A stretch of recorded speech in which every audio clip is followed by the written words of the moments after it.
I know how to make him walk. Homeless woman tells millionaire. Michael Thompson gazed at the view through the tinted window of his luxurious penthouse in Beverly Hills, feeling the weight of his immobility like an anchor dragging him into the depths of a dark ocean. The best doctors in the country had already declared he would never walk again after the accident. Then came hesitant knocks on the living room door. He turned his wheelchair abruptly to find Mrs. Jenkins, his longtime housekeeper, looking uneasy. Beside her stood a plain-looking woman in worn clothes, but with a determined gaze. "I'm sorry, sir," Mrs. Jenkins said nervously. She insisted, so much that she convinced Frank at the front desk to let her come up. She said it was very important. The stranger stepped forward with surprising confidence. "My name is Sarah Johnson, Mr. Thompson. I know you don't know me, but I can help." "You?" She looked directly at the wheelchair and added, "I know how to make you walk again." Michael let out a bitter laugh that echoed through the spacious living room. "Mrs. Jenkins, please call security," he ordered, turning his chair back toward the view. "Please just give me 5 minutes," Sarah pleaded, standing her ground. "I was a physical therapist.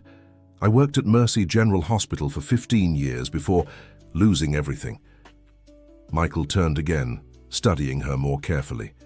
His son, Ethan, an 8-year-old boy, walked into the room just then and watched the scene curiously. "Daddy, who is this lady?" the boy asked, approaching the stranger without hesitation. "No one important, son. She's leaving," Michael replied curtly. "Can you really make my dad walk again?" Ethan asked the woman, having overheard part of the conversation. Sarah smiled for the first time.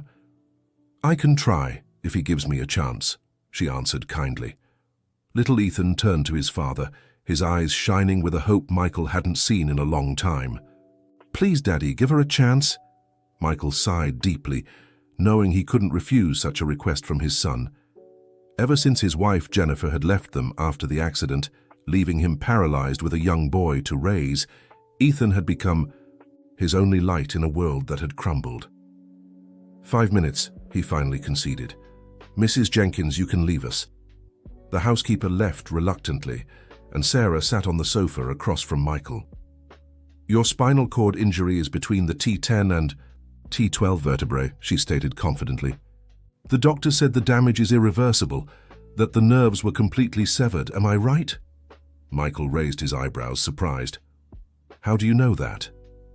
"I read about your case in the papers," Sarah explained.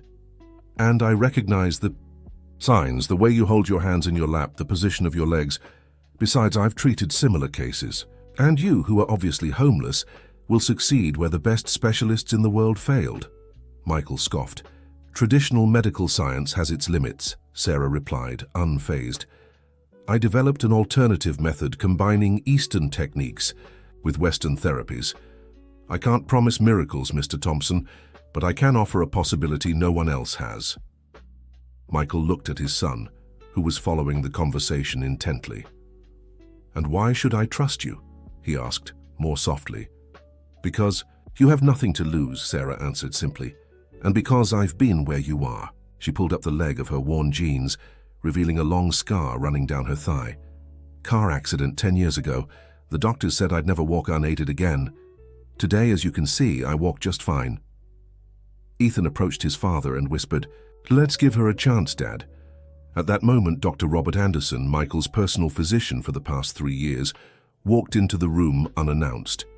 "Sorry for the delay, Michael. The traffic around Central Park is impossible and—" He stopped when he noticed Sarah's presence. "I didn't know you had company. This is Sarah Johnson," Michael introduced. "She was just leaving." "Actually," Ethan interrupted, "she's going to help Dad walk again." Dr. Anderson looked at Sarah with clear suspicion. "Are you a doctor?" "I was a physical therapist," Sarah replied, "specializing in neurological rehabilitation." "Was?" he questioned. "I lost my license after an incident," Sarah admitted, briefly looking away. "But my skills and knowledge remain intact." "Michael, you can't seriously be considering this," Dr. Anderson protested. "This person is clearly a fraud trying to take advantage of your situation." "Dr. Anderson, with all due respect," Sarah said, meeting his gaze, You've treated Michael for 3 years with no significant progress. If your approach worked, he wouldn't still be in that chair. The silence that followed was broken by Michael's unexpected laugh. You know what? I like your courage, Ms. Johnson, he said. Here's the deal. I'll give you 3 sessions to show me your method works.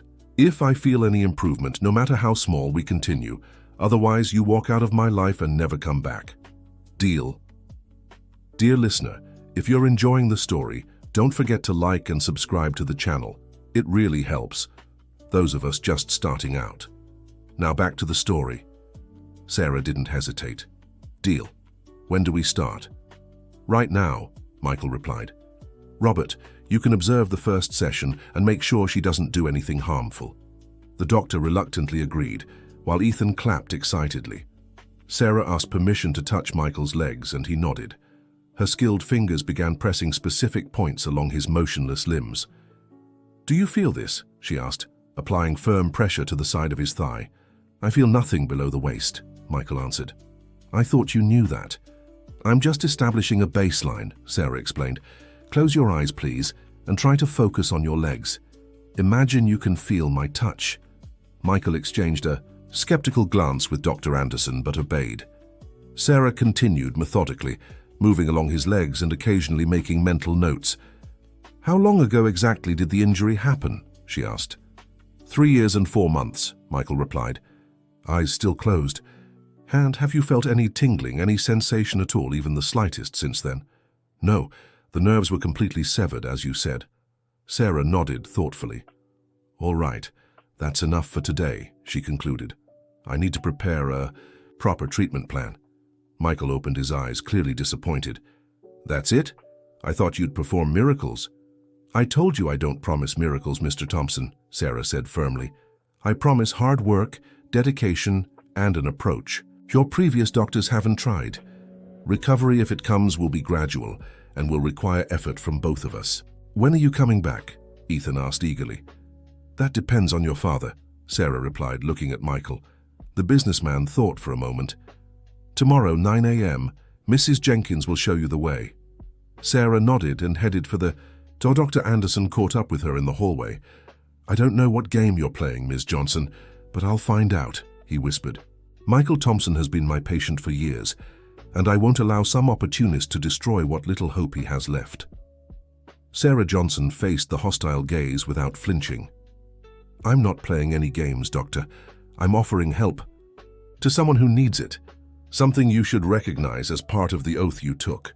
Leaving Dr. Robert Anderson speechless, Sarah followed Mrs. Jenkins to the exit. When the elevator arrived, the housekeeper gently took her arm. Where can I find you? The boss will want to know. Sarah hesitated before answering. At Peace. Memorial Park, near the bench on the west side. It's where I stay at night. Mrs. Jenkins widened her eyes. You really live on the streets? For now, Sarah replied with dignity. But it wasn't always like this, and it won't be forever. The next day at 8:45 a.m., Sarah arrived at Michael's penthouse. She had showered at a nearby shelter and wore the same clothes, now slightly cleaner. She carried a small cloth bag with a few basic items. Mrs. Jenkins greeted her and led her to a spacious room that had apparently been converted into a physical therapy gym. State-of-the-art medical equipment shared space with adapted exercise machines. The boss had everything prepared at dawn, the housekeeper explained. I haven't seen him so hopeful since the accident. Sarah nodded, assessing the room with a professional eye. These machines are excellent, but I won't need many of them, at least not at first. Where is Mr. Thompson? Finishing breakfast with Ethan, Mrs. Jenkins replied, and Dr. Robert has already called 3 times demanding to be present for the session. What did the boss say? Mrs. Jenkins smiled faintly. That he can come if he wants, but the final decision about treatment is his, not the doctor's. Sarah smiled back, sensing a small victory in that gesture of trust. She began organizing items from her bag, small towel rolls, a bottle of handmade, oil and some worn but clean elastic bands. Michael arrived a few minutes later, alone in his motorized wheelchair. Ethan left for school, he explained. Told me to be a good patient and do whatever you say. Sarah smiled, appreciating the unexpected lightness. "Wise boy, shall we begin?" For over an hour, Sarah worked on Michael's legs, combining deep massage with targeted stretches. Her movements were precise and confident, revealing years of practice. Occasionally, she explained what she was doing. "I'm stimulating the peripheral nerves. Even if the main connection is damaged, the body has alternate pathways. We need to awaken those secondary routes." Michael watched with a mix of skepticism and curiosity. "How did you learn these techniques?" "They don't seem conventional. Some I learned in college," Sarah answered without pausing. "Others from a Chinese doctor during an exchange. And some I developed on my own after my accident." "You mentioned you lost everything," Michael said carefully. "What happened?" Sarah's hands hesitated briefly before resuming their rhythm. "It's a long story. Let's just say I trusted the wrong people and made bad decisions in a moment of weakness. After your accident, during recovery, the painkillers became a problem and, well, one thing led to another. I lost my job, my license, my apartment. Before I knew it, I was sleeping in shelters." Michael stayed silent, absorbing the information. "How did you survive?" "Odd jobs here and there. I worked as an informal caregiver for a while. When the person passed, the family didn't want my services anymore, and I ended up on the streets. But I never stopped studying and practicing." The doorbell rang and Mrs. Jenkins announced Dr. Robert's arrival. The doctor entered the physical therapy room with a stern expression, critically evaluating Sarah's work. "Am I interrupting something?" he asked with false politeness. "A treatment session," replied Michael. "Sit and observe if you'd like." Dr. Robert pulled up a chair and watched in silence. Sarah refused to be intimidated, continuing her work with the same dedication. At the end of the session, she asked Michael to try visualizing the movement of his feet.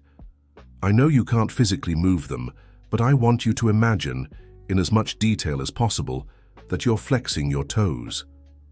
"That's absurd," muttered Dr. Robert, but Michael ignored him and closed his eyes, focusing on the task. "Very good," Sarah praised after a few minutes. "Visualization activates the same brain areas as actual movement. It's an important first step."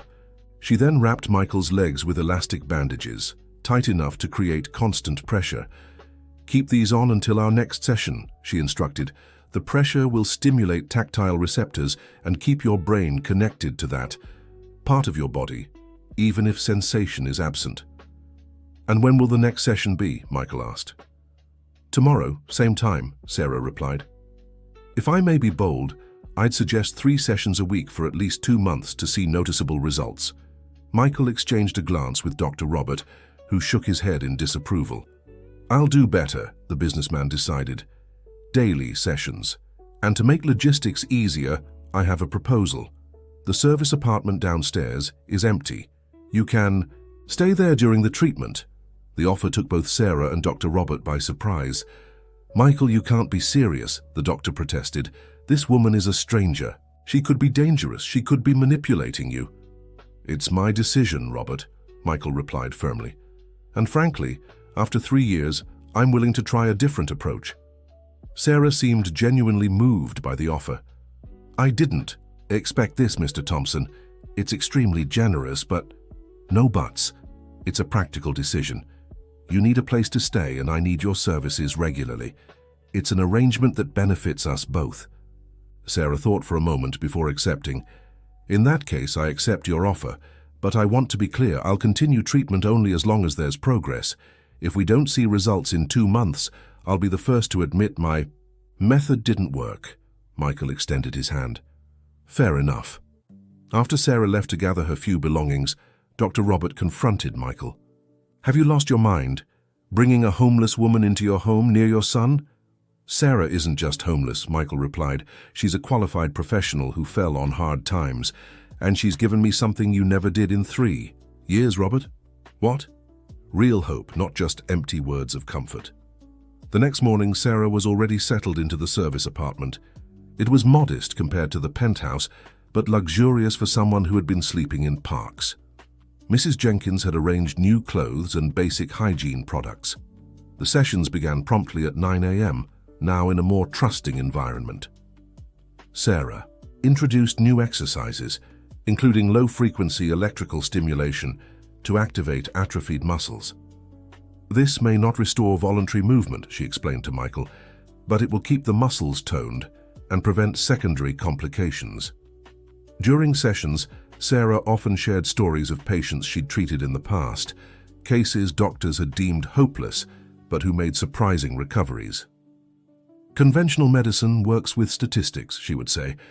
If 95% of patients with a certain injury don't recover, doctors assume all cases are hopeless. They forget about the 5% who defy expectations.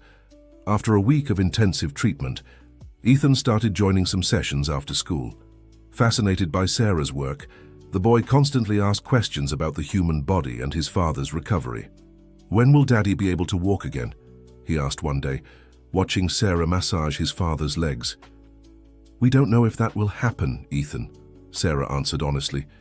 "We're working toward it, but I can't promise specific results." "But you said you could make him walk," the boy protested, confused. "I said I knew how to try," Sarah gently corrected. "Recovery depends on many factors, including your father's determination and his body's ability to regenerate nerve connections." Michael appreciated her honesty with his son, so different from the false promises other doctors had made. Over the years, dear listener, if you're enjoying the story, take a moment to like and especially subscribe to the channel. It helps us a lot as we're just starting out. Now, continuing. As treatment progressed, a routine settled into the Thompsons' penthouse. Sarah gradually became a constant presence, not just as a therapist but as a kind of family friend. Ethan, in particular, developed a special fondness for her, seeking her company even outside physical therapy sessions. One Sunday afternoon, while Ethan was at a birthday party, Michael invited Sarah for tea on the balcony. It was their first conversation outside a therapeutic context. "I want to thank you," he said, gazing at the sunset over Malibu Beach, "not for the possible physical results, but for bringing some normalcy back to our lives. Ethan is happier than I've seen him in years."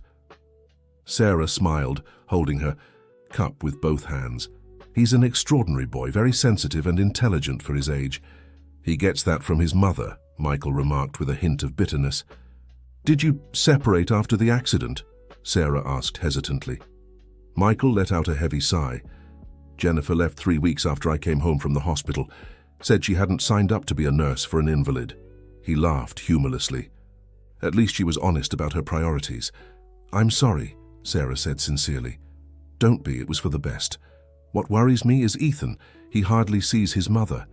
She's living in Europe with her new husband, some Swiss banker or something. Ethan never talks about her, because I taught him not to talk about things that hurt us," Michael admitted. "Maybe that wasn't the best lesson."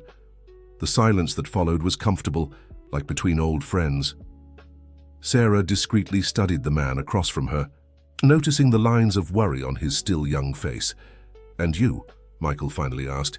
"Did you have family before everything happened?" Sarah looked away for a moment. "My parents died when I was a teenager. I was raised by an aunt in Pennsylvania. As for relationships, there were a few, but none that survived my decline." "I understand," Michael nodded. "In hard times, you find out who's really there for you, or who's willing to show up when all seems lost," Sarah added, looking at him meaningfully. Just then, Dr. Anderson arrived unannounced. His expression hardened when he found Michael and Sarah chatting casually. "Sorry to interrupt the idyll," he said with poorly concealed sarcasm. "I came to bring the latest test results." Michael frowned, irritated by the intrusion. "You could have called first, Robert." "Clearly should have done this," replied the doctor, giving Sarah a critical look. "Can I speak with you privately?" Sarah stood up immediately. "I'll give you some space." "No need," Michael intervened. "Whatever Dr. Anderson has to say, he can say in your presence. You're part of my treatment team now." Dr. Anderson's expression grew even tenser. "As you wish. The tests show no significant change in nerve activity below the injury. In layman's terms, there's no evidence the alternative treatment is having any effect." Sarah didn't seem surprised or discouraged. It's still too early to expect detectable changes in conventional tests, Doctor. Neural regeneration, when it happens, begins on a microscopic scale. If it happens, Dr. Anderson corrected. Medical literature is clear about the irreversibility of this type of injury. The same literature that once considered ulcers incurable and transplants impossible, Sarah countered. Science evolves, Doctor, often because of those who dare to challenge established consensus. Michael watched the exchange with growing interest. The tension between the two was palpable, and he began to suspect it went beyond professional disagreement. "Did you two know each other before?"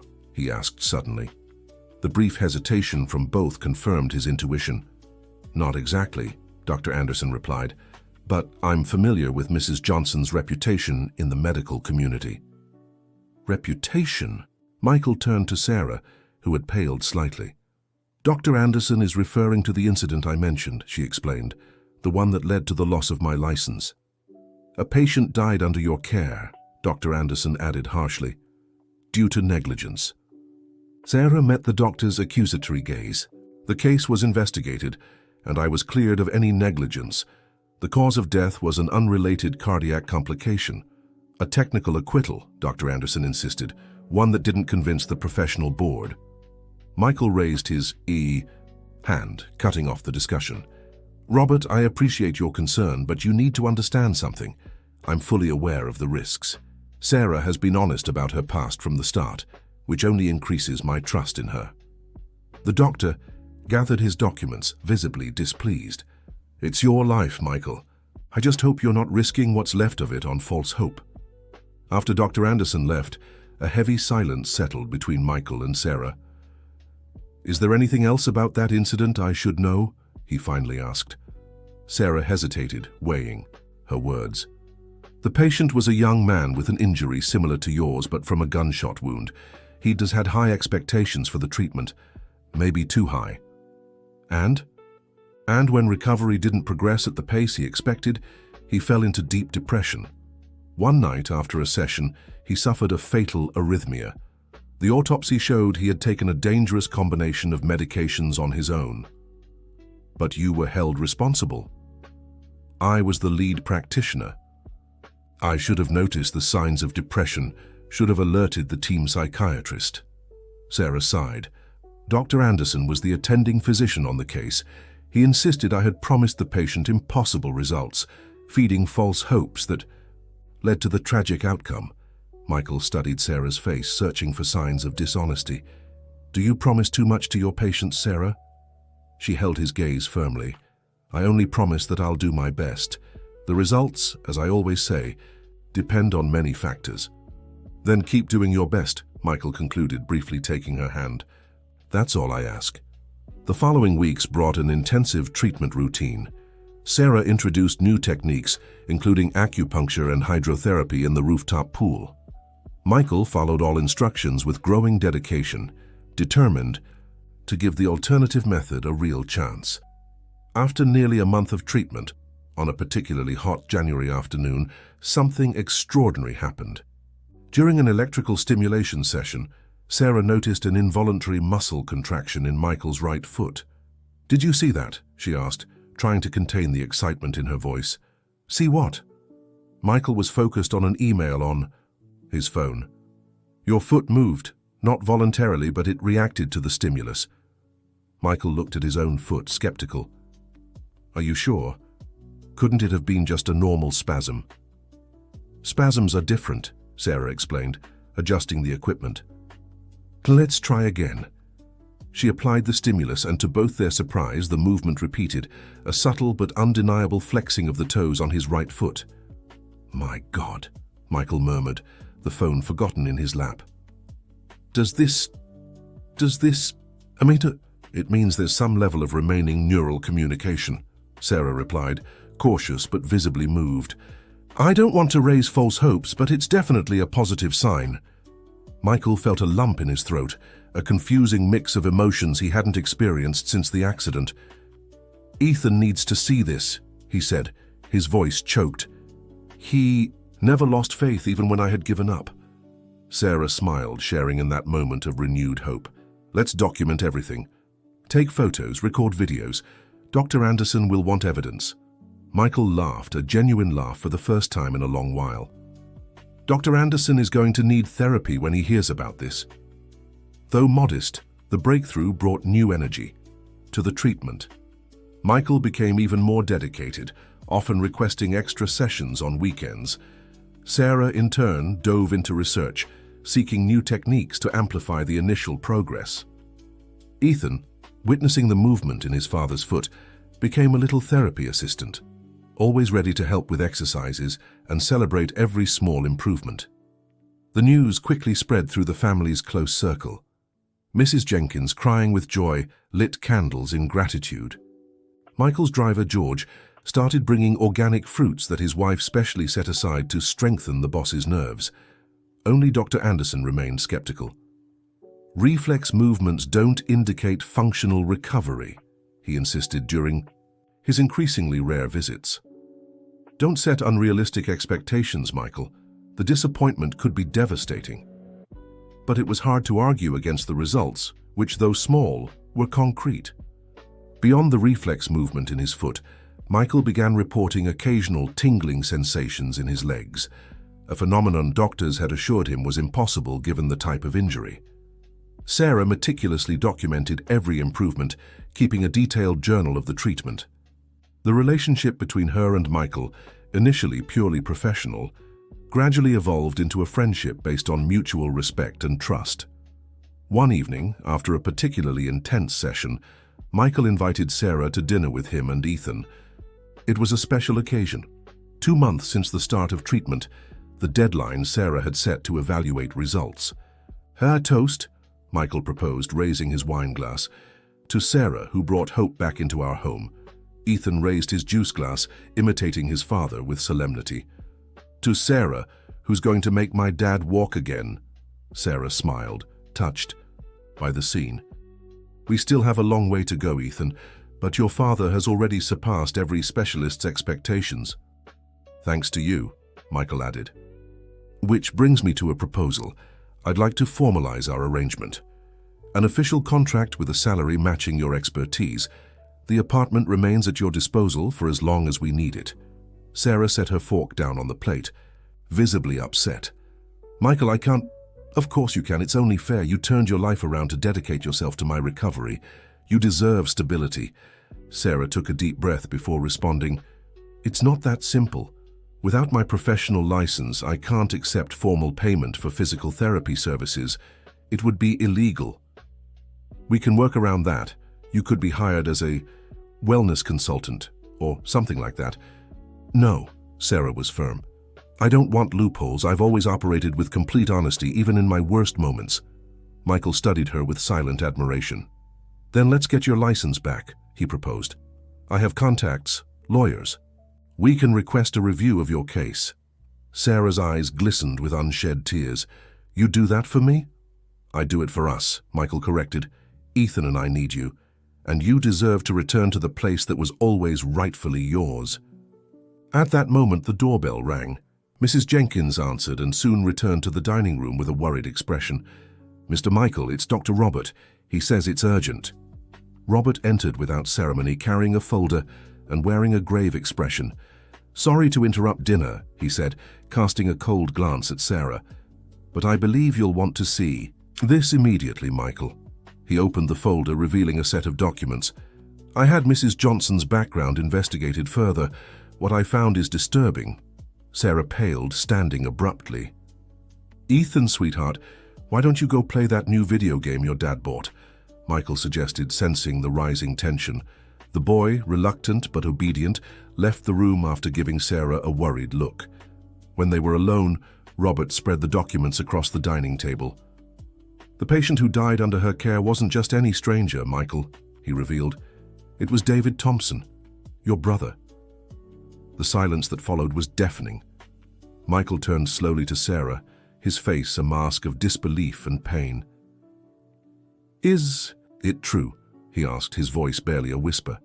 Sarah, pale as paper, nodded almost imperceptibly. "I was going to tell you. I was waiting for the right moment." Michael closed his eyes as if struck by physical pain. "My brother. You treated my brother and he couldn't finish the sentence. It's not what it seems, Sarah tried to explain, her voice trembling. I didn't know you were his brother when we met. I only realized the connection after seeing photos of him in your home. And still you said nothing. Michael's voice rose, filled with anger and betrayal. You kept coming into my home, caring for my son, knowing all along. I was afraid of exactly this reaction, Sarah replied, tears now flowing freely. Afraid you'd judge me without hearing the whole story. What story could possibly justify this lie? Michael snapped. Robert watched the scene with poorly concealed satisfaction. I warned you about the risks of trusting strangers, Michael, especially those with questionable backgrounds. Dear listener, if you're enjoying the story, don't forget to like and especially subscribe to the channel. It helps us a lot as we're just starting out. Now continuing, Sarah tried to step closer to Michael, who sharply pushed his chair back. Please give me 5 minutes to explain. After that, if you still want me to leave, I'll respect your decision. Michael looked at Robert, who shook, his head in disapproval, then back at Sarah. Despite his anger, something in her gaze, the same sincerity that had impressed him from the start, made him nod. 5 minutes. Sarah took a deep breath, wiping her tears with the back of her hand. Your brother David came to my clinic 3 months after being shot in a robbery. All the doctors had said he would never walk again. He was desperate, depressed, even talked about giving up on life. Michael closed his eyes briefly, recognizing his brother's behavior. I started treating him using alternative methods, similar to what I'm doing with you. At first there was progress, regained sensation, some reflex movements. David was euphoric, convinced he'd recover 100% of his functions in a matter of weeks. I tried to manage his expectations, to explain that recovery would be slow, gradual, maybe partial, but he was obsessed with the idea of a complete and quick cure. Dr. Robert Anderson interrupted. She fed him impossible hopes just like she's doing with you. Sarah ignored him, keeping her gaze fixed on Michael. When progress plateaued, as expected, David fell into despair. He started taking medication on his own, painkillers, antidepressants, stimulants. I warned him about the risks, even contacted the team's psychiatrist. Her voice faltered, and she needed a moment to continue. The night it happened, we'd had a difficult session. David was particularly discouraged. I offered to stay with him, but he insisted he was fine. The next morning, when I arrived for the session, I found him. He was already gone. Michael stared at Sarah, his expression now more confused than angry. Why didn't I know about this? I knew David was in treatment, but he never mentioned you specifically. Because she was barred from contacting the family after the incident, Dr. Anderson interjected. Part of the agreement to avoid criminal charges. That's not true, Sarah protested. There was no agreement. I was fully cleared after the investigation. It was you, Robert, who manipulated the board to revoke my license. Michael looked surprised at the doctor. What is she talking about? Robert adjusted his tie, visibly uncomfortable. Delusions of a troubled mind. I was just one of the doctors consulted during the investigation. You were more than that, Sarah countered. You were the head of the medical team and my direct supervisor. You'd warned me weeks before that you considered my methods dangerously experimental. When David passed, you saw the perfect opportunity to discredit not just me, but the entire alternative approach I advocated. Michael looked back and forth between them, trying to discern the truth. Why did you come to me, Sarah? Was it revenge? Some kind of compensation for failing my brother? Sarah knelt beside Michael's chair, looking him in the eye. I came because I saw your picture in the paper. The businessman who revolutionized the real estate market, paralyzed after a helicopter crash. I didn't recognize the last name at first. David used his mother's, Sullivan. Only when I entered your home, when I saw the photos, I realized the connection. But by then it was too late to back out. Ethan had already seen me as hope. And I truly believe I can help you, Michael. How can you believe that after... What happened to David? He asked, his voice softer now. Because I learned from that tragedy. I learned not to create unrealistic expectations, to respect the body's limits, to understand that every patient is unique, and most importantly, I learned that physical recovery is deeply tied to mental and emotional health.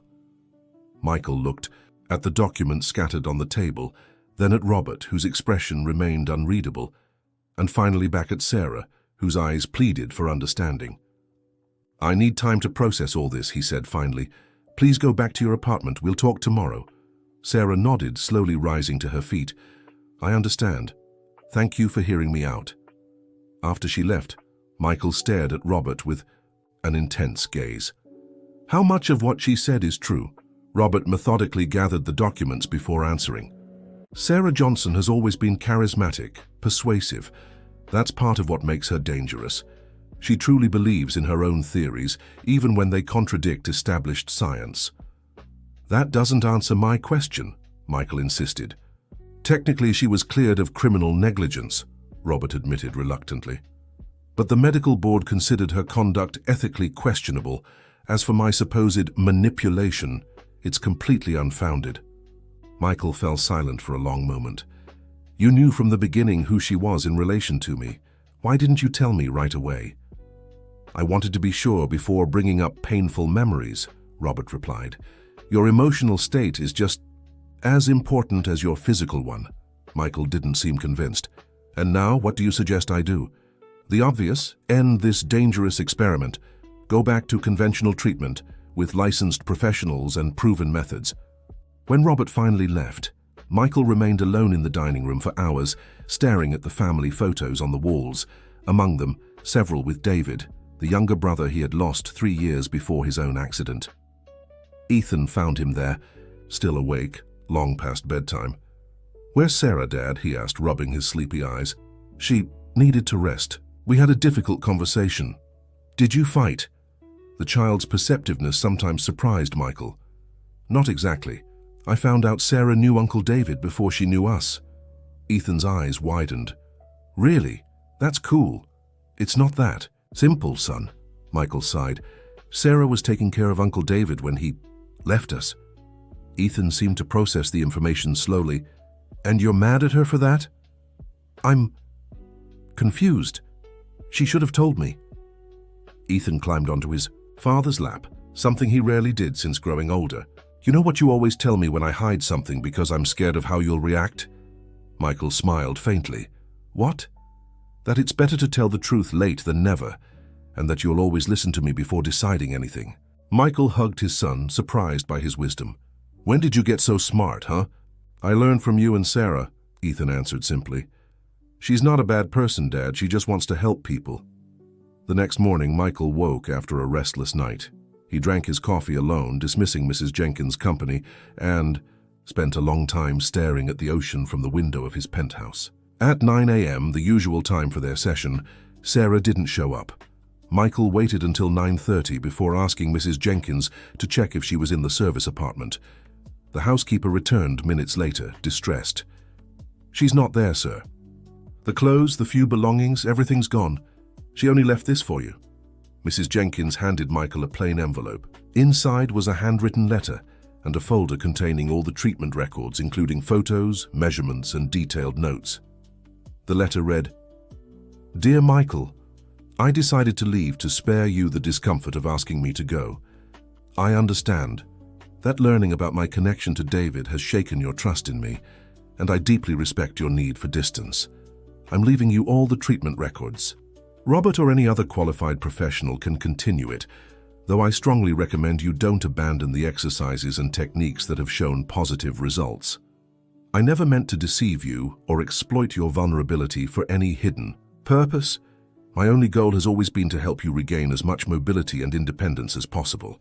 If you ever want to find me again, I'll be in the same place where we first met. Some Tuesdays I still volunteer at the community clinic in Peace Memorial Park. Thank you for the 2 months you allowed me to rebuild a little of my dignity. Please give my love to Ethan, who brought so much light to my days. With respect and gratitude, Sarah." Michael set the letter on his lap, feeling a tightness in his chest he couldn't name. He asked Mrs. Jenkins to call Ethan's school. His son wouldn't be attending classes today. Then he called George. "We need to go somewhere." The driver nodded without questions. After so many years of service, he knew when his employer needed silence. An hour later, the car stopped in front of the cemetery where David was buried. With George's help, Michael transferred from his wheelchair to a simpler one that could be pushed along the stone paths. Before his brother's grave, Michael remained silent for long minutes. Memories flowed, their shared childhood, teenage, fights, the distance in adulthood as they took different paths. Michael in the business world, David in the military. "I never truly understood your pain," Michael murmured to the grave. "When you were injured, I visited hospitals, paid doctors, but I never really grasped what it meant to lose mobility, to lose independence." A light breeze rustled the leaves of nearby trees. "Now I'm where you were, and I understand your frustration, your despair when progress was too slow, and I also understand why you trusted her so much." George kept a respectful distance, allowing his employer this private moment. Sarah could have taken the easy way out. She could have said you were impossible to treat, that your condition was irreversible. That would have been the simple path. But she saw possibilities where others saw only limitations, just as she's done with me. Michael ran his hand over, his brother's name engraved in the cold stone. "I won't give up, David, not on myself and not on her." When he returned to the penthouse, Michael found Dr. Robert Anderson waiting in the living room, visibly irritated. "Where were you? We had a session scheduled." "I went to visit my brother," Michael replied calmly, maneuvering his wheelchair to the balcony. Dr. Anderson followed, confused. "Your brother?" "David. I went to the cemetery." "Oh." The doctor seemed uncomfortable. "I see. The news about Sarah must have brought up painful memories." Michael watched the ocean for a moment before answering. "Actually, it brought clarity. Sarah left this morning." "Thank God," Dr. Anderson sighed in relief. "Finally, you've come back to reason. We can resume conventional treatment and—" "No," Michael interrupted. "I'm sticking with her method." Dr. Anderson stared at him, disbelieving. "After everything you found out, she hid crucial information, manipulated your trust." "She gave me hope," Michael countered firmly, "and concrete results which you yourself witnessed. Coincidences, reflexive spasms that don't indicate functional recovery." Michael picked up the folder Sarah had left. "Read her records, study the method. If you find real scientific flaws, not just objections based on prejudice or professional pride, I'm willing to reconsider." Dr. Anderson refused to touch the folder. "This is madness, Michael. You're emotionally compromised." "For the first time in 3 years, I'm seeing clearly," Michael replied. "Sarah was David's physical therapist for a reason. She gets results where others give up." "Your brother died," Dr. Anderson reminded him cruelly. "Not because of her treatment," Michael shot back. "And you know it, or the medical board would have formally condemned her." The two men stared at each other in tense silence. "If you insist on this madness, I can no longer continue as your doctor," Dr. Robert Anderson finally declared. "I understand your position," Michael replied with surprising calm. "I appreciate your years of service, but I accept your decision." Stunned by the unexpected dismissal, Dr. Anderson gathered his belongings and left without looking back, leaving Michael alone with his thoughts and a decision to make. That night, after putting Ethan to sleep, Michael called George for a private conversation. "I need you to find Sarah. Start at Peace Memorial Park, then check nearby shelters. She mentioned volunteering at the community clinic on Tuesdays." George nodded, sensing the urgency in his employer's voice. "I'll find her, sir, but if I may ask, what should I say when I do?" Michael thought for a moment. "Tell her Ethan and I need her, and that I understand now why she couldn't reveal everything from the start." For 3 days, George searched tirelessly. On the 4th day, he returned with an expression that mixed triumph and concern. "I found her, sir. She's volunteering. At the clinic, just as you said, but... She's not well. She looks worn out, thinner. I heard she's been sleeping in a temporary shelter since she left here." Michael closed his eyes briefly, feeling a pang of guilt. "Did she agree to come back?" "I didn't ask directly," George explained. "I thought it best to inform you first, given the delicacy of the situation." Michael considered for a moment. Tomorrow is Tuesday. Will she be at the clinic? Yes, sir. From 9 to 3, from what I was told. Good. Have the car ready at 2. We're going to get her. The next afternoon, Michael's imposing SUV pulled up in front of the modest community clinic. The place, an old and poorly maintained building, primarily, served those in vulnerable situations. Michael asked George to help with his wheelchair. Are you sure you want to go in, sir? The place is simple. I am, Michael replied firmly, and I want to go alone. Skillfully maneuvering his wheelchair, Michael entered the crowded clinic. The smell of cheap disinfectant and peeling paint on the walls stood in stark contrast to the luxurious facilities he was accustomed to. People looked at him curiously, likely recognizing his face from business magazines. A young, visibly exhausted receptionist approached. Can I help you, sir? I'm looking for Sarah Johnson, Michael replied. I heard she works here on Tuesdays. The woman seemed surprised. Mrs. Johnson is with a patient. Do you have an appointment with her? No, but it's urgent, a family matter, he added, using a strategic half-truth. Reluctantly, the receptionist pointed down a narrow hallway. Last room on the left, but please wait until she finishes with her current patient. Michael thanked her and made his way to the indicated room. The door was slightly ajar, allowing him to see Sarah helping an elderly man with mobility exercises. Even without sophisticated equipment, her dedication and skill were evident. That's it, Walter. Take a deep breath and feel the movement. The body remembers, you know. It knows how to move even when it seems to have forgotten.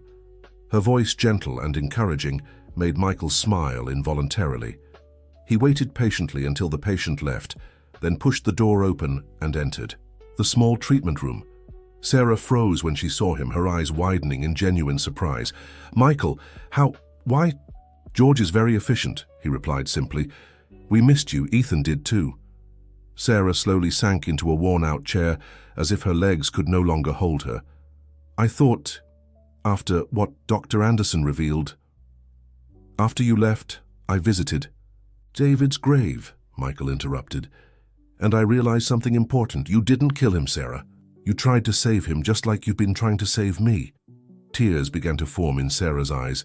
But I hid the truth from you. Out of fear, not malice, Michael replied gently. And I understand that fear. The same fear that made me hide the possibility of recovery from myself for so long. He moved his chair closer to hers, taking her hands in his. I need you to come back, Sarah. Not just for the treatment, but because you've become part of our family. Ethan asks, about you every day. Sarah seemed emotionally torn. What about Dr. Anderson? He's no longer my doctor, Michael answered simply. I realized I had to choose between a doctor who manages my condition and someone who actually tries to change it. Sarah wiped her tears with the back of her hand, a gesture Michael had come to recognize as uniquely hers. I have responsibilities. Here, these people rely on me. Michael looked around, noticing the clinic's poor conditions. What if we could improve this? What if, in addition to coming back to help us, I could help the clinic? How? I'm a businessman, Sarah. I have resources, connections. I can arrange for equipment, renovations, maybe even additional staff. Her eyes lit up with possibilities. You'd do that. Why? Because I've realized something important. My recovery can't be separated from yours. I need to help you rebuild your professional life, just as you're helping me regain my mobility. Sarah smiled through her tears. You're more like your brother than you think. David also had that idealistic side hidden beneath his tough exterior. Michael returned the smile. Consider this a tribute to him then, and a second chance for both of us. In the weeks that followed, life in the Thompson penthouse returned to its former rhythm, with Sarah once again settled in the service apartment. The treatment intensified, now with the additional support of a neurologist recommended by one of Michael's friends, an open-minded professional who proved receptive to Sarah's alternative methods. At the same time, the small community clinic began undergoing a transformation. New equipment was donated, volunteer staff were recruited through Michael's network, and structural renovations began to make the space more functional and welcoming. Sarah divided her time between Michael's treatment and overseeing the clinic. now officially named the David Thompson Rehabilitation Center, a tribute that brought tears to her eyes when Michael revealed the plaque at the newly renovated entrance. During this time, Michael's physical progress continued to astonish everyone. Beyond reflex movements, he began to feel pressure and temperature in previously numb areas of his legs. The neurologist, Dr. Jonathan Miller, confirmed through advanced tests that neural regeneration was indeed occurring, slowly but undeniably. It's as if the nerve cells are finding alternate pathways, he explained during a consultation, something we considered theoretically possible but rarely observed in practice. I think we've underestimated the human body's ability to adapt and regenerate, Sarah remarked, especially when properly encouraged. Dr. Miller enthusiastically agreed. Your method deserves formal study, Sarah. The results are too promising to be ignored by the medical community. This observation planted a seed in Michael's mind. One afternoon, while resting after an intense session, he shared an idea with Sarah. What if we formally documented your method? A case study, perhaps? Sarah seemed hesitant. Without my professional license, no reputable publication would accept my work. Dr. Miller could be the lead author, with you as a contributor, suggested Michael. And in the meantime, we can work to restore your license. That was how, alongside the physical therapy, a bureaucratic and legal battle began to clear Sarah's name before the professional board. Michael hired a team of specialized lawyers to review the entire case involving David, gathering evidence and testimonies that supported Sarah's version of events. During this process, a surprising discovery emerged. There was a report from the psychiatrist treating David, documenting his concern about the patient's mental state and recommending constant supervision, a report that was never included in the original investigation that led to Sarah's license being revoked. This changes everything, said the lead attorney, Mr. William Harrison. It's concrete proof that you fulfilled your duty of care by warning about the psychological risks. How did this document not surface before? Michael asked, puzzled. The lawyer exchanged a meaningful glance with Sarah. Apparently, it was filed in the wrong section of the medical record, a convenient mistake. The implication hung in the air. Someone might have deliberately hidden evidence that favored Sarah during the original investigation, though no one explicitly mentioned Dr. Robert Anderson's name. The suspicion was unavoidable. Ethan, now 9 years old, followed the whole process with surprising interest for his age. One afternoon, while Sarah was guiding Michael through leg stimulation exercises, the boy approached with an unexpected question. Sarah, do you think Dr. Anderson hid that paper on purpose? The child's direct question caught both Sarah and Michael off guard. Ethan, we shouldn't accuse anyone without solid proof, Sarah replied diplomatically. Sometimes documents really do get lost in large medical files. The boy didn't seem convinced. But he didn't like you. I could tell by the way he looked at you when you spoke. Michael exchanged a glance with Sarah, impressed by his son's perceptiveness. Not everyone gets along professionally, son, Michael explained. Dr. Anderson and Sarah had different views on medical treatment. Like you and Mom had different views about family, Ethan asked innocently. Michael swallowed hard, always uncomfortable, when his son mentioned Jennifer. Something like that, yes. Sarah, sensing the tension, gently redirected the conversation. Ethan, can you help me by bringing that special cushion? We'll try a new exercise with your dad today. As the boy walked away to fetch the item, Sarah murmured to Michael, he misses his mother despite everything. Michael nodded sadly. Jennifer calls once a month at most, usually to talk about money, rarely to ask how Ethan is really doing. Have you thought about asking her to visit more often, for his sake? Michael seemed surprised by the suggestion. Honestly, I've done the opposite. Part of me fears she'll show up one day and decide she wants Ethan back, but only Ethan, not her disabled ex-husband. Sarah placed a gentle hand on his arm. I understand your fear, but Ethan needs his mother, even if she isn't perfect. The conversation was interrupted by the boy's return, but it planted an important thought in Michael's mind. The following week, an unexpected event changed the course of things.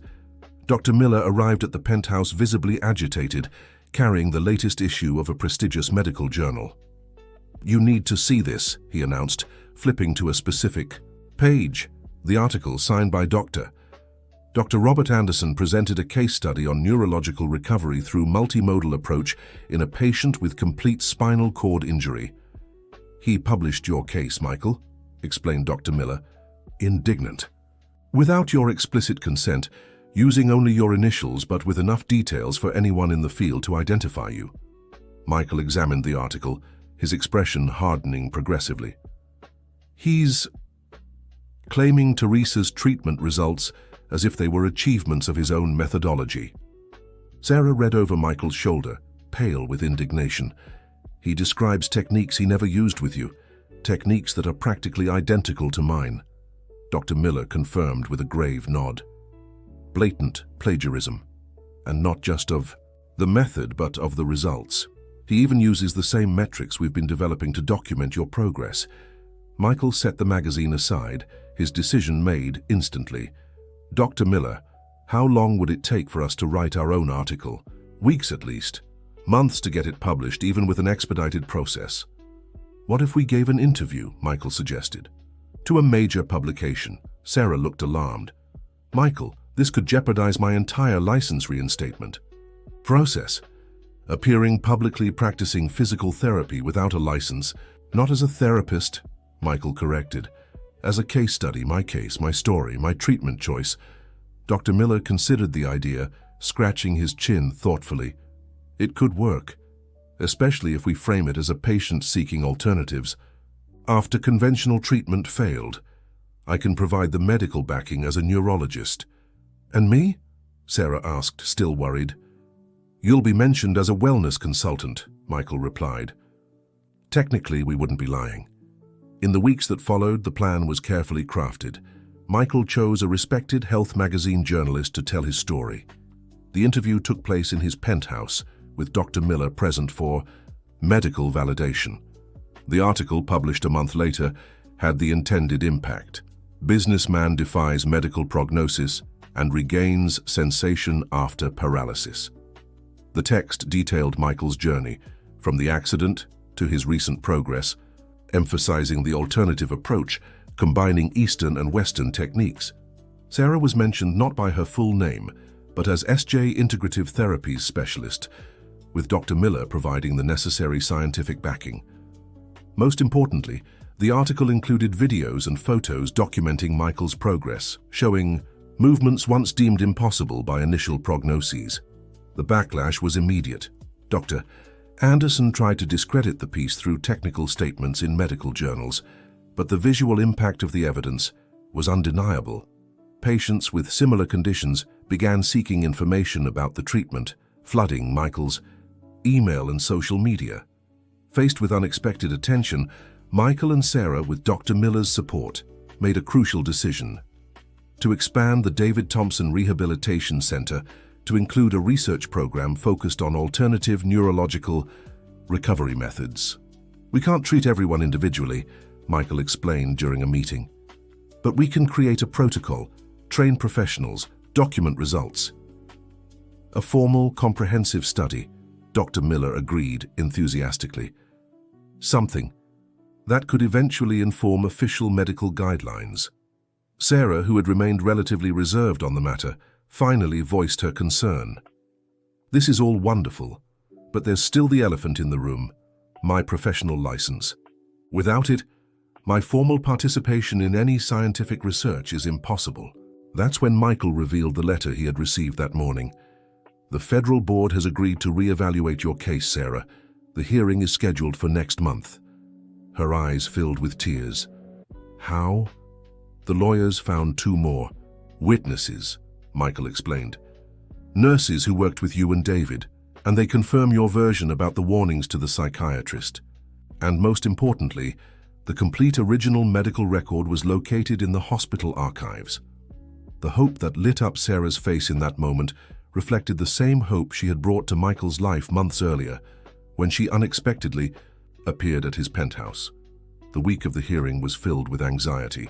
Despite the lawyer's confidence, Sarah feared professional biases might influence the board's decision. Michael insisted on accompanying her, a decision that caused additional concern. "Your presence could be interpreted as intimidation," warned Mr. William Harrison, a powerful businessman pressuring the board. "Or it could be seen for what it really is," Michael countered. "A patient supporting the professional who helped him when everyone else gave up."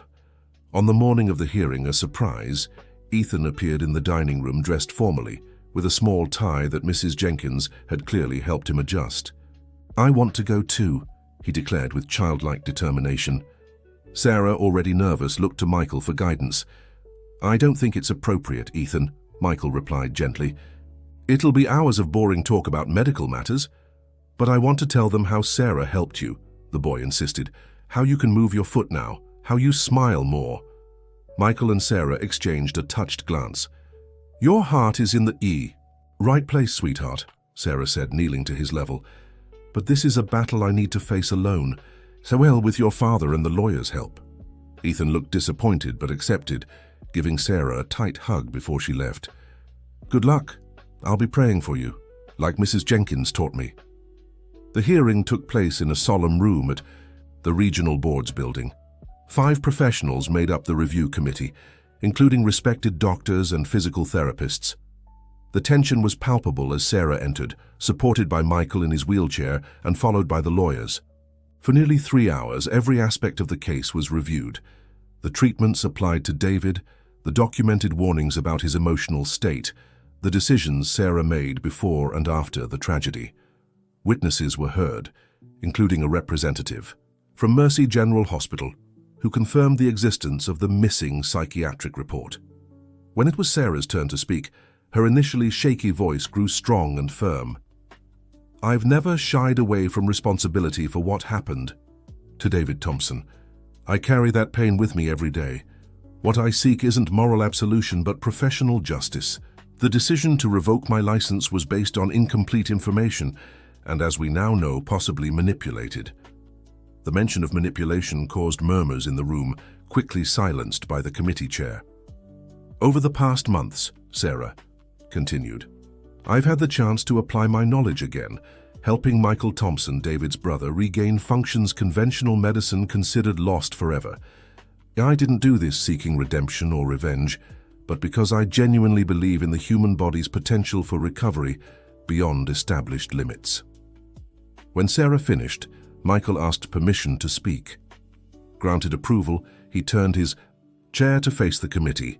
"Ladies and gentlemen, I'm here not just as a businessman or public figure, but as a patient. 4 months ago, I couldn't feel anything at all below the scar on my spine. Today, to everyone's astonishment, Michael visibly moved his right foot, a small but unmistakable flex. "This isn't a trick or an illusion," he continued. "It's the result of Sarah Johnson's tireless work, using techniques traditional medicine still hesitates to recognize. I'm not fully recovered, and maybe I never will be. But every small movement, every regained sensation represents a victory denied to me for 3 years, until Sarah showed up at my door." The hearing was adjourned for the committee's deliberation. During the 2-hour wait, Sarah remained silent, lost in thought, while Michael and the lawyers discussed possible outcomes. When they were finally called back, the committee chair announced the decision. After carefully reviewing the new evidence presented, the committee has unanimously decided to reinstate Sarah Johnson's professional license, finding that the circumstances leading to its revocation were improperly assessed in the original proceedings. Sarah covered her face with her hands, unable to contain her emotion. Michael gently squeezed her shoulder in silent support. "Additionally," the chair continued, "the committee recommends an investigation into the possible deliberate omission of evidence during the original proceedings, as well as the allegations of methodological plagiarism mentioned in the supplementary documentation." The mention of plagiarism was a clear reference to Dr. Robert Anderson's article, included as evidence by the lawyers. As they left the hearing room, Sarah still seemed in shock. "It's over," she murmured. "It's really over." "No," Michael corrected, smiling. "It's only just beginning." When they returned to the penthouse, they were greeted by a small celebration organized by Mrs. Jenkins and Ethan. The boy ran to hug Sarah as soon as she walked in. "Did you win? Can you be a doctor officially again?" Sarah laughed, lifting him into her arms. "Yes, sweetheart. Now I'm officially your physical therapist, not just your friend." Ethan looked seriously at his father. "Does that mean she's leaving now?" The innocent question created an unexpected moment of tension. Sarah and Michael had never discussed what would happen after her professional license was resolved. "Actually," Michael replied, choosing his words carefully, "I was hoping Sarah would stay, not just as my physical therapist, but as director of the David Thompson Rehabilitation Center." Sarah seemed genuinely surprised. "Director? With a proper salary, of course," Michael added with a smile. "Now that you can practice officially, there's nothing stopping us." "And she can still live here, right, Dad?" Ethan asked anxiously.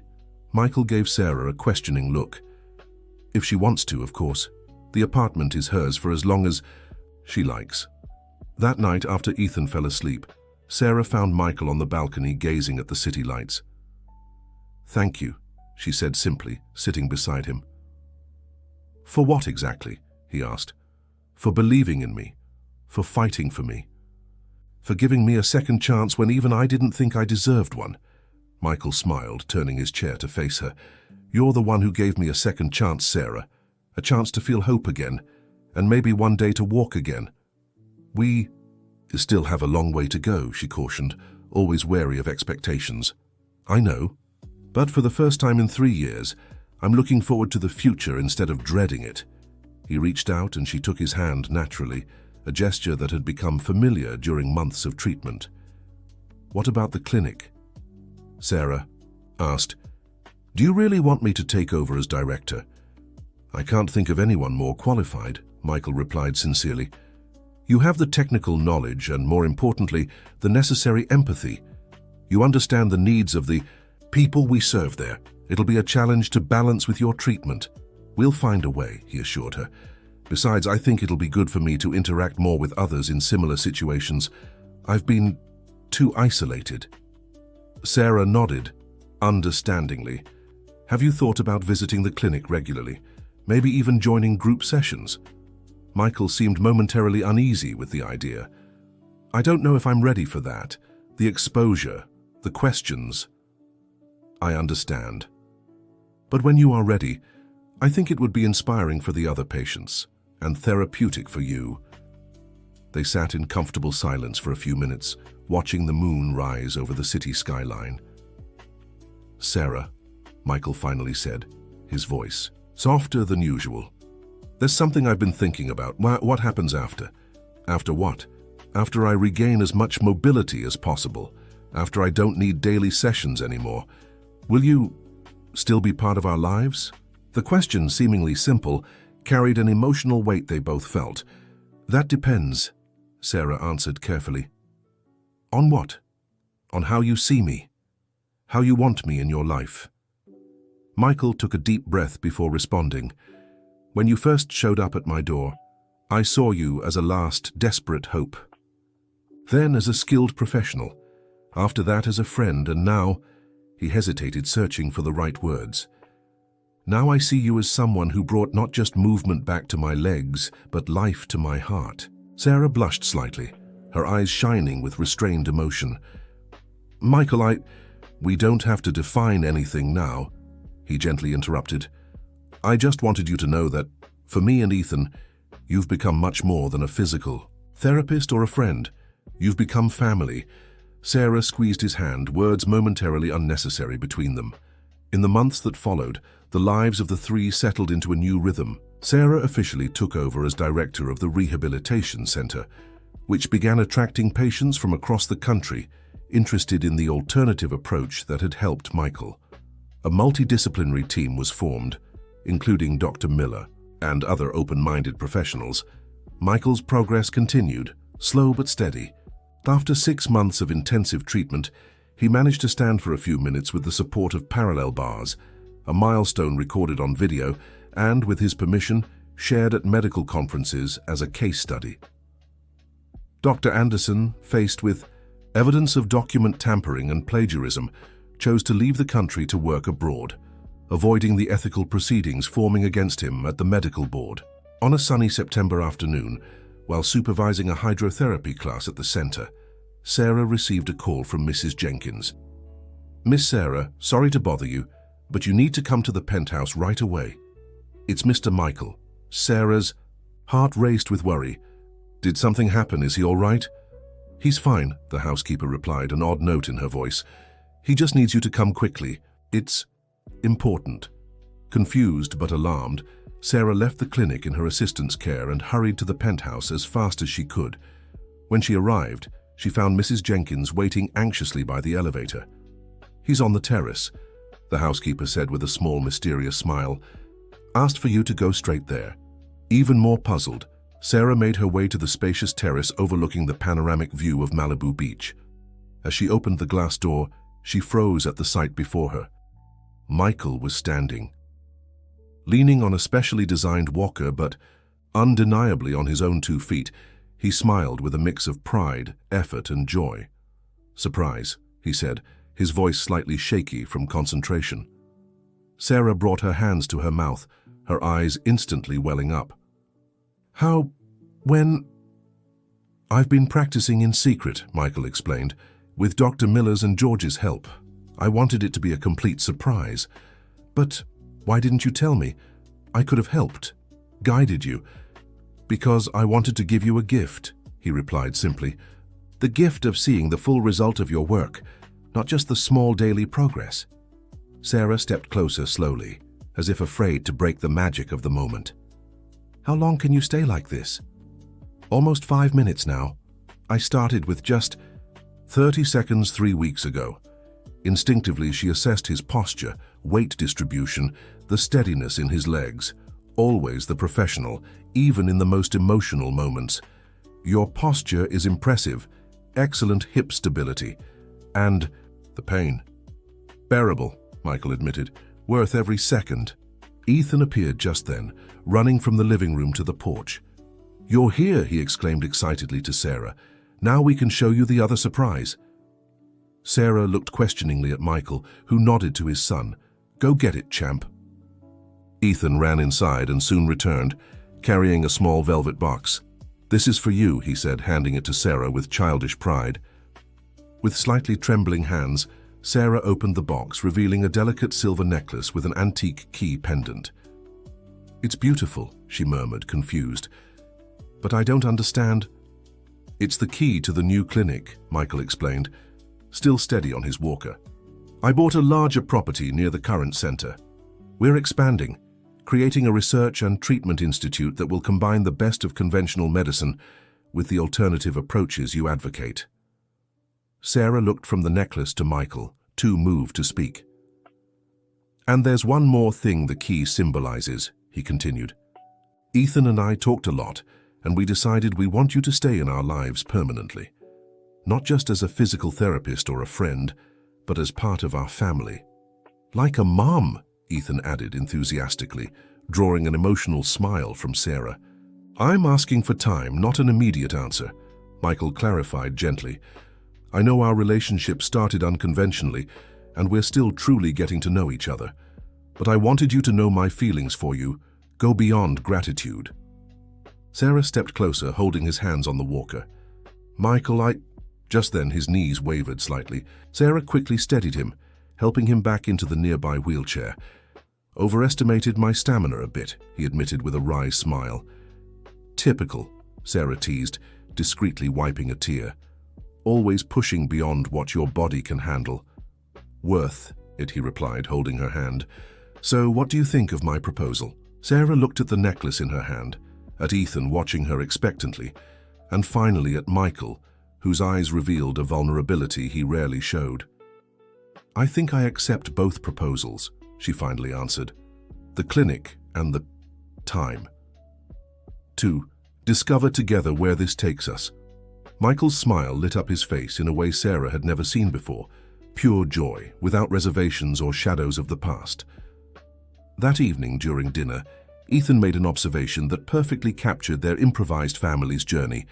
"You know what's funny," he said, looking from his father to Sarah. "The first time Sarah came here, she said she could make you walk again. And everyone doubted her. But she had been right from the start. Sarah smiled, remembering that first meeting that had changed everything. It wasn't just my doing, Ethan. It was your father's determination, the support you gave, the work of the whole team, and it was because you believed it was possible, Michael added, raising his glass in a silent toast. When everyone said it was impossible, you saw a possibility. I think that's what we do for each other, Sarah reflected. We see possibilities where others only see limitations.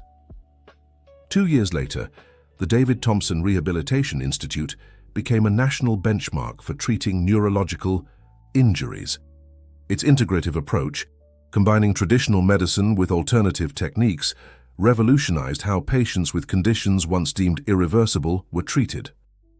Michael, now able to walk short distances with the aid of canes, became an active spokesperson for the cause, using his business influence to raise funds and raise awareness about recovery potential in cases considered hopeless by traditional medicine. On a sunny afternoon during a charity event at the Institute, Michael watched proudly as the courtyard buzzed with patients at various stages of rehabilitation. Beside him, Sarah coordinated a demonstration of therapeutic techniques for a group of visiting doctors. "It's incredible what you've built here," one doctor remarked, impressed by the facilities and documented results. "I admit I was skeptical when I read about your methods, but seeing the patients in person, skepticism is healthy in medicine," Sarah replied with a smile, "as long as it comes with an open mind to evidence." Michael leaned on his canes and took careful steps toward a group of patients participating in a hydrotherapy session. Among them was a teenager who had suffered a motorcycle accident 6 months earlier and could now stand unaided in the pool. "When I first got here, they said I'd never leave the wheelchair," the young man said as Michael approached. "Now I can stand on my own in the water." "And soon you'll be taking steps outside it," Michael assured him. "Remember when I told you my doctors swore I'd never feel my legs again?" The boy nodded, his eyes shining with renewed hope.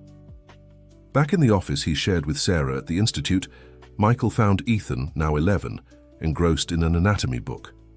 "Studying for a science test?" he asked, adjusting his canes to sit down. "Actually, I'm studying on my own," the boy replied. "I want to understand how nerves and muscles work better. Sarah said I can observe some sessions if I learn the basics first." Michael exchanged a meaningful glance with Sarah, who had just walked in behind him. Their son's interest in medicine was a recent but intense development. "He has a natural talent for it," Sarah said quietly. "The way he understands recovery processes and interacts with patients, it's impressive for someone so young." "I wonder where he got that empathy from," Michael replied, looking at her fondly. Over the past 2 years, Michael and Sarah's relationship had evolved slowly, with initial respect deepening into friendship and gradually into a mature, serene love. 6 months ago, Sarah had finally agreed to move into the penthouse permanently, no longer as a resident professional, but as Michael's partner. Ethan's adjustment to the new family dynamic had been surprisingly natural. After years of having Sarah as a constant presence in his life, the transition to seeing her as a mother figure had happened without a hitch. The prolonged absence of Jennifer, who now lived permanently in Switzerland and rarely did more than monthly video calls, had left a void that Sarah filled not out of obligation, but through genuine affection. That evening, as Sarah helped Ethan with a school project in the living room, Michael received an unexpected call. "Michael Thompson," he answered, recognizing his lawyer's number. "Michael, I have important news," announced Mr. William Harrison. "I've just learned that Dr. Robert Anderson is returning to the United States." Michael's heart quickened slightly. After their confrontation 2 years ago, Robert had disappeared from the radar, settling into a private practice in Canada. "And why should that concern us?"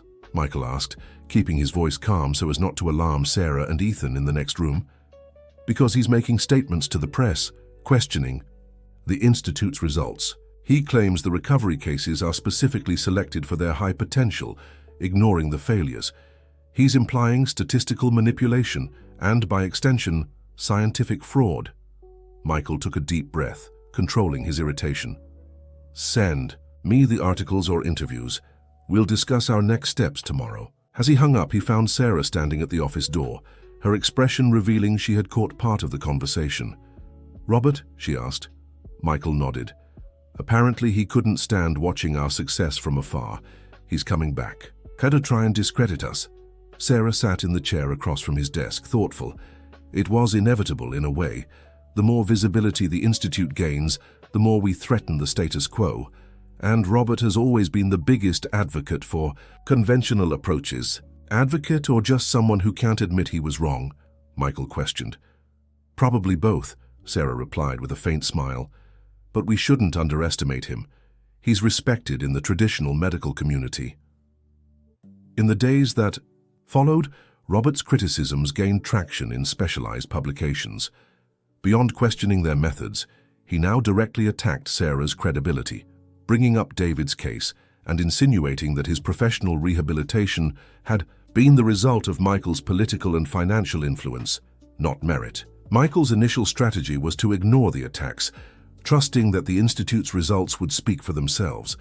But when he noticed some potential partners hesitating to associate with the project due to the controversy, he decided to confront the situation head-on. "Let's invite him for an official visit to the Institute," he proposed during a meeting with Sarah and Dr. Jonathan Miller. "Invite Robert?"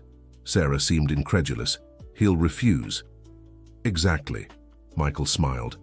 "When he refuses, it'll be clear his criticism isn't based on direct observation but on prejudice. And if against all odds he accepts, well, he'll have to look our patients in the eye, the ones we're actually helping." Dr. Miller nodded in approval. "And we can use the opportunity to propose a joint study, evaluated by an independent committee. If he's so confident in his criticism, he shouldn't fear an impartial assessment." The formal invitation was sent, and to everyone's surprise, Robert accepted. The date was set for 2 weeks later, enough time to prepare adequately without disrupting the Institute's routine. On the morning of the visit, Sarah was visibly nervous, a rare sight for her usually composed demeanor. "Are you sure you want to do this?" Michael asked, adjusting his tie as they got ready. "We can still cancel." "No," she replied firmly. "We've run from this long enough. It's time to close this chapter." Robert arrived promptly, accompanied by 2 fellow doctors and a press assistant. His face showed the marks of time, but the arrogant expression remained unchanged. "Michael," he greeted formally, avoiding looking directly at Sarah, "thank you for the invitation." "Thank you for accepting, Dr. Anderson," replied Michael, leaning discreetly on his cane. "I believe an on-site evaluation is always more valuable than distant speculation." The group began a full tour of the facilities, with Dr. Miller explaining the protocols and Sarah demonstrating the therapeutic techniques. Patients at various stages of treatment shared their stories, many of them cases that had been deemed hopeless by conventional doctors. Dr. Anderson remained mostly silent, only occasionally taking notes or whispering something to his colleagues. His expression wavered between skepticism and, surprisingly, moments of genuine interest. At the end of the tour, in the main auditorium of the Institute, Michael formally proposed a joint study supervised by an independent committee.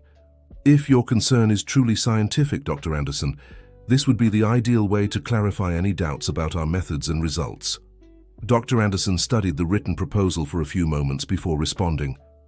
"I'll consider it. I need to evaluate the proposed parameters more carefully." "Of course," agreed Michael. "In the meantime, there's one last thing I'd like to show you." He signaled, and Ethan entered the auditorium carrying an old folder.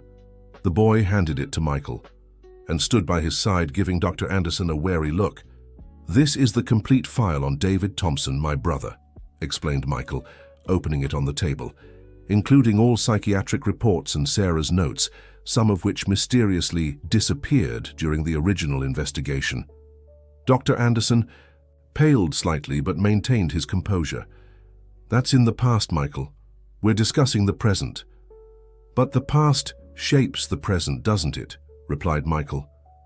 "The same professional integrity you questioned in Sarah back then is what underpins all the work done here, and the same manipulation you tried to use to destroy her career is what you're attempting now to discredit the Institute." A heavy silence fell over the auditorium. Dr. Anderson's colleagues seemed uncomfortable with the direction of the conversation. "I'm not here to revive old disputes," Dr. Anderson finally replied. "I came to evaluate the current scientific work." "And what did you see?" "Honestly?" asked Sarah, speaking directly to him for the first time. Dr. Anderson looked her in the eyes, something he had avoided throughout the visit. "I saw surprising results," he admitted reluctantly, "some of which defy conventional explanations." "That's all we ask, honest observation," replied Sarah. "We don't claim infallibility or miracles. We simply offer an approach that traditional medicine has neglected." "With quantifiable results," added Dr. Miller, handing Dr. Anderson and his colleagues a detailed report with recovery statistics. By the end of the visit, Dr. Anderson was visibly shaken. The reality of the Institute was far different from the criticisms he had made from afar. As he said goodbye, he surprised everyone with an unexpected remark. "Perhaps there's room to re-evaluate some hasty conclusions." It wasn't exactly an apology, but for someone like Dr. Anderson, it was a significant concession.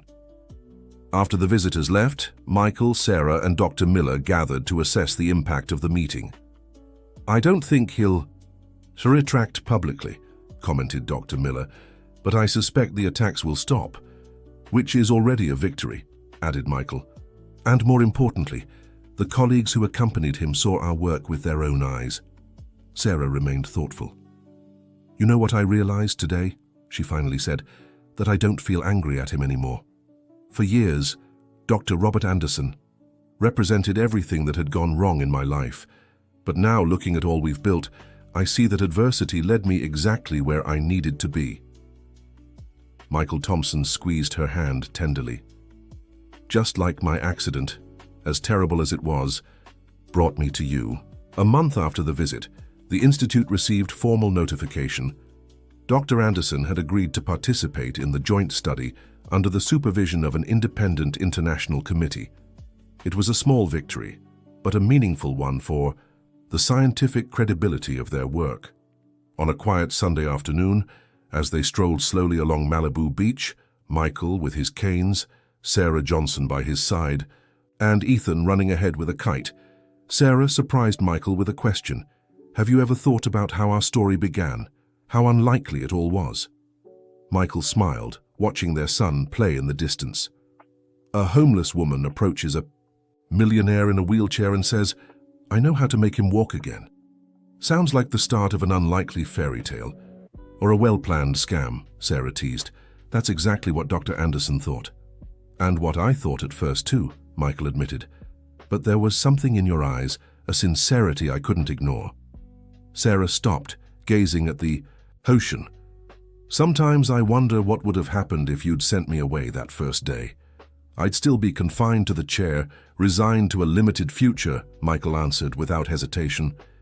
"Ethan would still be watching his father, waste away little by little, and you—" "I probably wouldn't even be here," Sarah finished with raw honesty. "I was at my breaking point when I found you. That was truly my last attempt to find some purpose."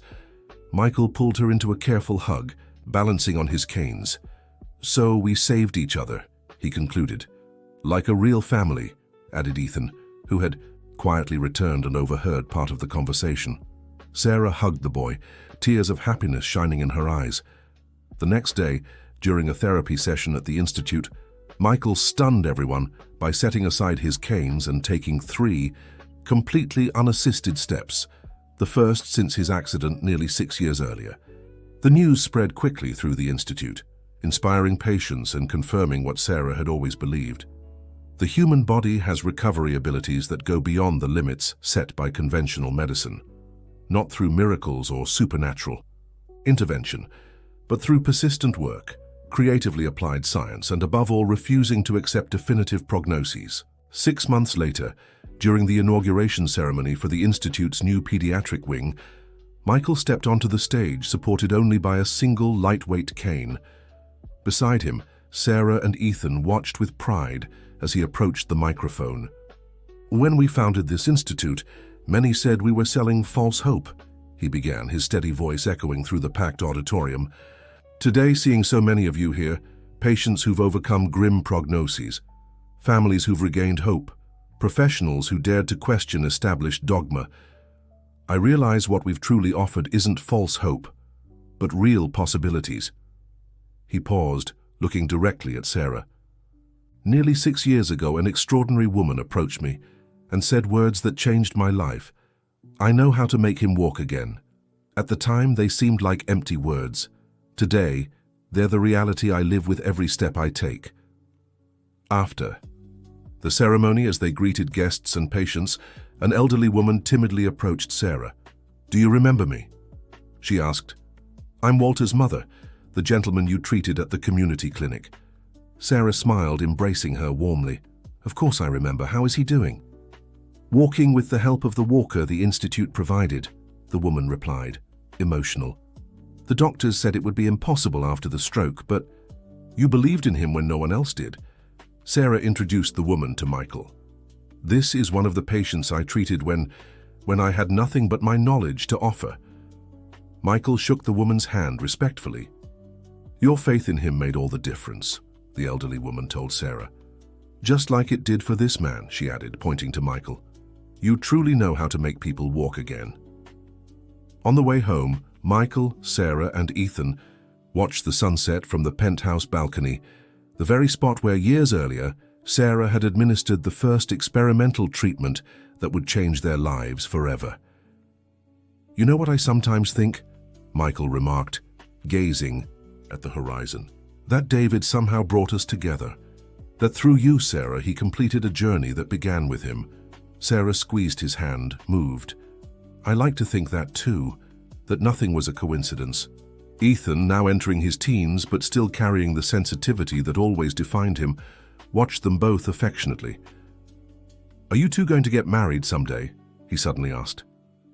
Michael and Sarah exchanged a surprised but knowing glance.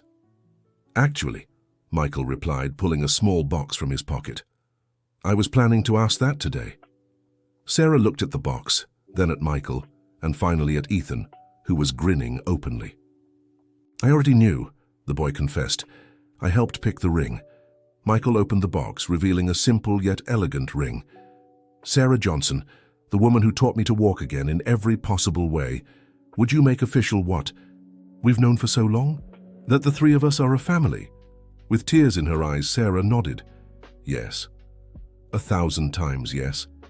And as the sun dipped below the horizon, the three embraced, celebrating not just an engagement, but the extraordinary journey that had brought them together, a journey that began with an unlikely meeting between a wheelchair-bound millionaire and a homeless physical therapist, united by words that once seemed impossible.